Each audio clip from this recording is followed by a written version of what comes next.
I wanted to make a video about infertility and specifically the causes and investigations.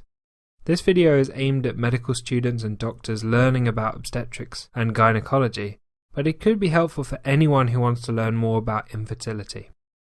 Infertility is defined as being unable to become pregnant within 1 year of regular unprotected intercourse. We would only start investigating a couple if they fail to become pregnant after 12 months, unless the woman's over 35, in which case it's worth starting early, as the longer she waits, the less likely she is to become pregnant. It can be defined as primary infertility. This is when a patient has been unable to conceive their first child, or secondary, when they previously had a child and they're struggling with their second or third. Overall, around 15% of couples struggle to conceive. The key to investigating and managing infertility is to establish the cause. The best way to understand the causes is to think of all the steps that are involved in becoming pregnant and where there can be a problem.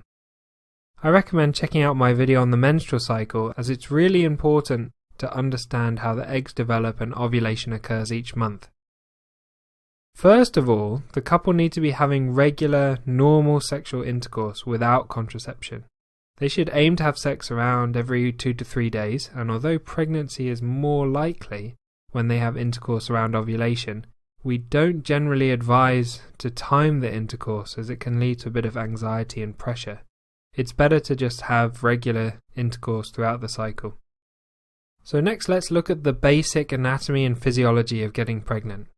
Some landmarks here are the vagina, the cervix or the neck of the womb, the uterus where the baby grows, the fallopian tubes which lead to the ovaries. Given that they are having regular intercourse, let's look at the process of getting pregnant.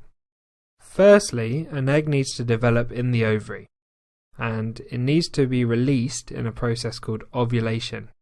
This happens around day 14 of a 28-day cycle. It happens 14 days prior to the onset of the next period. So if the cycle is 34 days long, subtract 14, ovulation happens on day 20. And if the cycle is 24 days long, subtract 14, ovulation happens on day 10. This egg then needs to be fertilized by sperm. So during sex, the sperm are released into the vagina. They then travel through the cervix, the uterus, and into the fallopian tubes. And it's in the fallopian tubes that the egg and the sperm meet.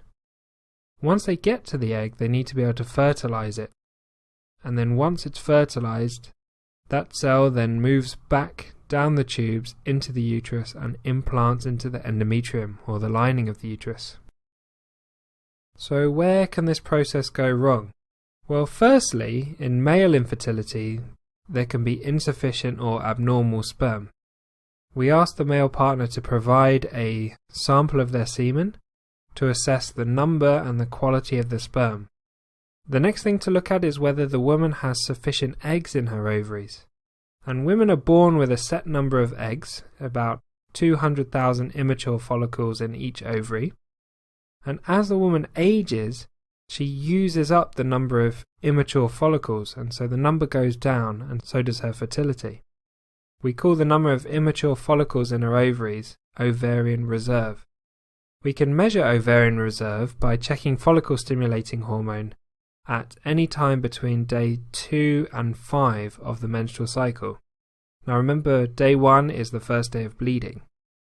If there's lots of follicles waiting to be stimulated, then the pituitary gland only has to release a small amount of FSH to get those immature follicles to start to develop. But if there's only a few immature follicles, basically a low ovarian reserve, then the pituitary has to try really hard to get those follicles to develop by releasing loads of FSH. Therefore, if the woman has very little eggs left in her ovaries, the day 2 to 5 FSH will be high. Another way to assess this is to use a hormone called anti-Müllerian hormone, and that can be measured at any time of the cycle, and a higher level indicates a better ovarian reserve. We can also use another technique to check ovarian reserve, and this is to use an ultrasound scan to measure the number of antral follicles between day 2 and 5 of the cycle. Antral follicles are the secondary follicles that develop when the immature or primordial follicles become activated. More antral follicles means a greater ovarian reserve and a better response to FSH. However, a very high number of antral follicles could suggest polycystic ovarian syndrome. Next, we have to check whether she's ovulating and actually releasing the eggs each month. We can check this using something called a day 21 progesterone, and it's commonly called a day 21 progesterone.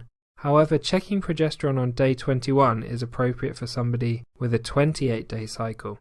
We want to check the progesterone level 7 days after ovulation. The best way to do this is to take her normal cycle length and count back 7 days from the expected onset of the period. So if she has a 27-day cycle, subtract 7 days and you get a day 21 progesterone. If she has a 32-day cycle, you subtract 7 days and check the day 25 progesterone, and so on.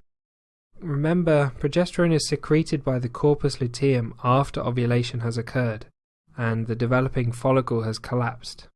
Therefore, if you have a rise in progesterone at this time, you know the person has ovulated because a corpus luteum can't develop without a fully developed follicle releasing an egg. So if we find somebody who's not ovulating, we need to find out why they're not ovulating. And the most common cause is polycystic ovarian syndrome. Remember that polycystic ovarian syndrome is a triad of anovulation, polycystic ovaries, and hirsutism due to high levels of androgens or male sex hormones. A history of facial hair, acne, irregular periods, and typically raised BMI are suggestive, and we can confirm the diagnosis of polycystic ovarian syndrome with a history and also with an ultrasound of the pelvis to see the cysts in the ovaries. We can also check luteinizing hormone along with the FSH on day 2 to 5, and luteinizing hormone will be raised in polycystic ovarian syndrome. We can also test for androgen hormones, which will be raised in polycystic ovarian syndrome as well. Another cause of anovulation is hypothalamic amenorrhea. This is basically where physiological stress causes the hypothalamus gland to stop producing GnRH, and the result of that is that you don't get the gonadotrophins that stimulate the ovary to develop eggs and release them. This can happen if the body is under a lot of stress, such as with extreme diets and exercise, low BMI, chronic disease, or significant psychological or lifestyle stresses. Another cause of anovulation is endocrine disorders such as hypothyroidism or hyperprolactinemia. If you get a high prolactin level, this is usually caused by a prolactinoma, which is a benign tumour of the pituitary gland, and it secretes the prolactin hormone. The person may have symptoms of galactorrhea, which is where they produce breast milk. They have amenorrhea and reduced libido, and they may have symptoms of the tumour if it grows large enough, such as headaches or cranial nerve palsies. You can investigate this by checking the prolactin levels in the blood and doing an MRI of the brain to see whether you can find the tumour. So if you find that the woman is ovulating and the man has adequate numbers and quality of sperm, then we have to ensure that the eggs and sperms are going to meet. This can be a problem if there are structural abnormalities in the uterus, such as large fibroids or vaginal septums, adhesions that are changing the shape of the uterus, or polyps that are getting in the way. So we can check all of these using a pelvic ultrasound scan, and it should pick up any big structural abnormalities that are affecting the meeting of the eggs and the sperm. Another barrier to the sperm and the eggs meeting are in the tubes. These can get scarred or blocked, distorted, or they can be absent altogether. The most common cause of tubal problems is when they become damaged after sexually transmitted infections or pelvic inflammatory disease as a result of chlamydia or gonorrhea infections. They can become distorted by adhesions due to previous surgery or by endometriosis. The way we can assess the tubes is by something called a hysterosalpingogram, and this involves squirting a contrast of dye through the cervix so that it fills the uterus and spills into the tubes.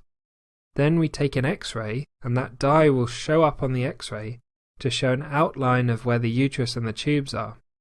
If they're patent, then the X-ray will show the tubes, but if there's a blockage, it'll show up as a gap on the X-ray. You can do a similar thing during laparoscopy or keyhole surgery where you have a camera inside the abdomen, you put dye into the uterus and then up into the tubes, and the surgeon can actually see whether the tubes are filling with dye or whether there's some blockage somewhere.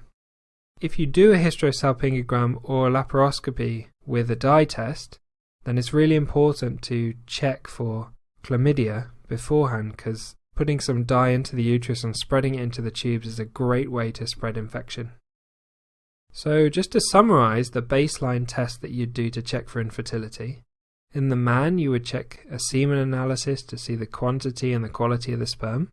In the woman, between day 2 and 5 you would check FSH to check the ovarian reserve and LH to look for polycystic ovary syndrome. You would check a day 21 progesterone to look for ovulation. You'd do an androgen hormonal profile, ultrasound of the pelvis, and then chlamydia screening, followed by a hysterosalpingogram to check the tubes. There are a couple of additional tests that we do routinely as a baseline. The first is to check rubella immunity, and if they're not immune, they can be given a vaccine that protects them during pregnancy. And the second thing is that if the woman is attempting to get pregnant, they should use this opportunity to make sure their smear tests are up to date for cervical cancer. Thank you for watching. If you like this video and you'd like a further video on the treatments of infertility, let me know in the comments section. I hope you found